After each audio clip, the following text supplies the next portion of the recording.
Your pepper plants are screaming for help right now, but you're probably missing all of their signals. In this video, I'm going to show you the 7 critical stress signals that separate successful pepper growers from those who watch their plants underperform every season. And by the end of this video, you'll know exactly what your plants are trying to tell you and how to fix the problems before they kill your harvest. I'm talking from experience here. If you're new to the channel, my name's Anish. I've been growing my own food for over 10 years, and in my early days, I lost over 50% of my pepper plants because I thought I knew what I was doing, but I didn't. Signal number 1, leaf colour changes that actually matter. Let's start with the most obvious signal, but here's where most people get completely confused. Not all colour changes are bad news. Old bottom leaves turning yellow and dropping off, that's totally normal. Your plant is just shedding what it doesn't need anymore. But when new growth comes in pale green or yellow, that's your plant crying for nitrogen. It's like watching someone slowly lose their energy because they're not eating enough protein. Purple undersides of leaves, especially when the weather gets cool, means your plant needs phosphorus.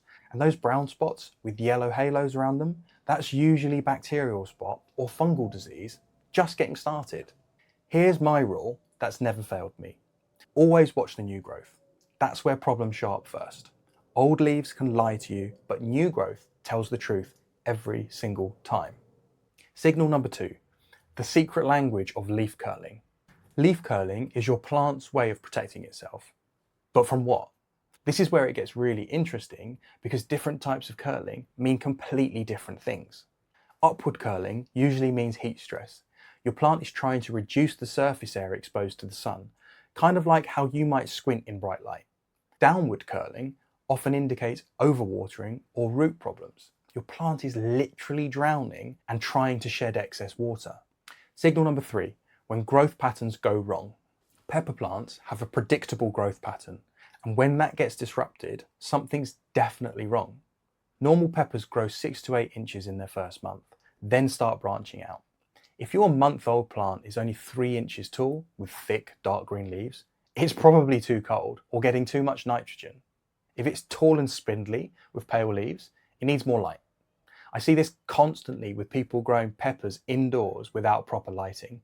The plant stretches desperately towards any light source, getting weaker and weaker. They can handle a lot of light. Signal 4, the hidden world of root problems.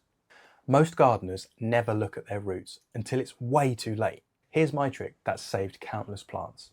Gently lift your container plant and check the drainage holes. White or lightly tan roots poking out, that's a good sign. Black, mushy or foul-smelling roots is a major problem that needs immediate attention. Above ground, wilting despite moist soil usually means root rot. Your plant's drinking system is broken, so even though there's water available, it can't absorb it. Stunted growth with yellowing from the bottom up often indicates the plant is root bound and choking itself.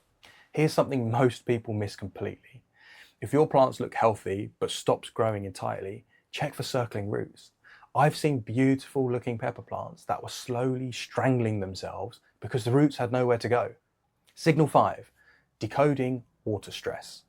Water stress is probably the trickiest to diagnose because overwatering and underwatering can look almost identical, which is very unhelpful. But here's how to tell the difference. Underwatered plants wilt from the top down, and the leaves feel crispy. Overwatered plants wilt from the bottom up, and the leaves feel soft and may turn yellow. My finger test has never failed me. Stick your finger in 2 inches into the soil. If it's dry, it's underwatered. If it's soggy, then it's overwatered. It's really simple. Perfect moisture feels like a wrung out sponge. It's damp. Underwatered plants bounce back within hours after you've given them a drink. But overwatered plants take days or weeks to recover because you've damaged their root system. Signal number 6, spotting pests before they take over. Pests and diseases leave calling cards before they cause obvious damage. And learning to read those early warnings has revolutionized my pepper growing. Have you got tiny silver streaks on the leaves? Thrips are feeding. Even if you can't see them yet, they're microscopic in their early stages, but leave these telltale feeding marks. Can you see sticky honeydew on leaves without visible insects? Aphids are hiding somewhere. probably on new growth or leaf undersides. I use a magnifying glass now for my weekly inspections because catching these problems early means the difference between a quick soap spray and losing entire plants. Prevention is always better than a cure. Signal 7. Flowering and fruiting red flags. Nothing's more frustrating than beautiful flowers that just drop off without forming peppers. But flower drop is actually your plant's smart survival mechanism. Too hot during the day, over 90 degrees, or too cold at night, under 60 degrees, and flowers drop. It's the plant's way of conserving energy when conditions aren't right for successful reproduction. To learn more on flower drop, check out my video here. Here's my fix that works for me every time. Consistent watering, balanced fertilizer, and some shade or misting during extreme heat. I also hand pollinate by giving the plant a firm but gentle shake during stressful periods.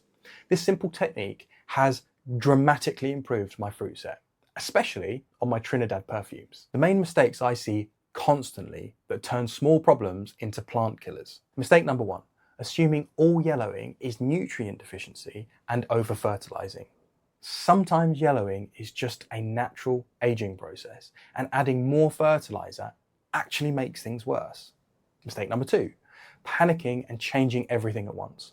You'll never know what actually worked, and you might create new problems. Mistake number 3, treating symptoms instead of causes. I've seen people spray fungicide on bacterial problems, which makes everything worse because you're not addressing the real issue. The rule that's never failed me is identify first, then treat. One change at a time. And give it time to work before trying something else. So be patient. Your pepper plants are talking to you right now through their leaves, growth patterns, and behavior. The most critical signals to never ignore are new leaf color changes, any type of curling, and sudden growth slowdowns. Master these 3 and you'll save 90% of your pepper plants from serious problems. The emergency action plan that saves plants. Here's an easy checklist to check through when you spot stress signals and exactly what to do. Step 1. Check soil moisture first. Water issues are often the root cause of multiple problems, and they're the quickest to fix. Step 2. Look for pests. They spread fast and multiply quickly, so time is critical. Step 3. Assess nutrients. Deficiencies take time to develop and time to fix, so they're not usually emergencies. Step 4. Environmental factors like temperature and light. These might need season-long adjustments, so again, something slightly slower. Fix life-threatening issues like severe water stress or major pest infections within 24 hours. Nutrient and environmental issues can wait a few days while you plan a proper solution. Prevention beats crisis management every time. My weekly routine takes 15 minutes total and has saved me hundreds of hours of crisis management. Just walking around doing an inspection with my morning coffee, I'm looking for anything different from last week. I keep a simple garden journal with photos on my phone noting any changes. Sounds like a lot of work? It's actually relaxing, and it's turned me into a plant detective who catches problems before they become disasters. Trust me, it really does work. And it's super simple. If this video helped you save 1 or more of your pepper plants from imminent death, make sure you check out my Growing Peppers playlist where I share loads of other tips and tricks for growing super healthy, heavy yielding pepper plants right over here.